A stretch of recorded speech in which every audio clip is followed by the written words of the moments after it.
Cole Sandoval is he is live in Constable where Sweat was apprehended. Give us a sense of how the community is responding at this point. I imagine that people are coming out of their homes and there is an incredible sense of relief and perhaps even surprise that he was in their neighborhood. You know, the people, it's a very rural part for the people here in upstate New York, so we're not seeing a whole lot of individuals on the doorstep of their homes. What we are noticing, though, is the traffic that's making its way north towards the Canadian border is pretty much being turned around. You would imagine it would be quite an inconvenience for people that are trying to get into Canada, which is only about 15 miles just north of here. But during the process of turning the vehicles around, I've spoken to a couple of them. They said, really, it is not an inconvenience. It means closing this chapter finally, bringing this to an end. What we have noticed, though, is that some individuals have been led through. These are folks that are able to show their identification and prove that they actually live in and around the town of Constable. Again, Suzanne, what I can tell you is here just north of the town of Malone, which is really the opposite end of where much of the church has been focused, is fairly quiet at this point. You do see police activity come in waves. We've also seen what appear to be all-terrain vehicles that were loaded on flatbeds being driven towards the actual scene where this arrest went down. Clearly, that will now be considered a crime scene as they essentially try to retrace David Sweat's back the steps.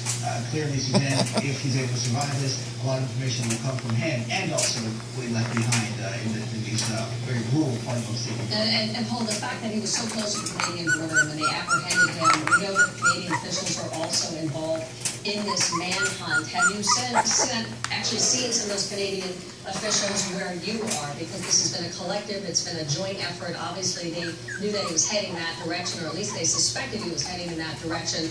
And you had all the forces coming together to make sure that he wasn't going to get away. You know, not from our vantage point, Suzanne, I can tell you that we are seeing just an incredible number of state police, New York State police, in and around the area. We passed the checkpoint. As for Canadian officials, we believe that they are likely closer to the border if they actually would have crossed that international boundary.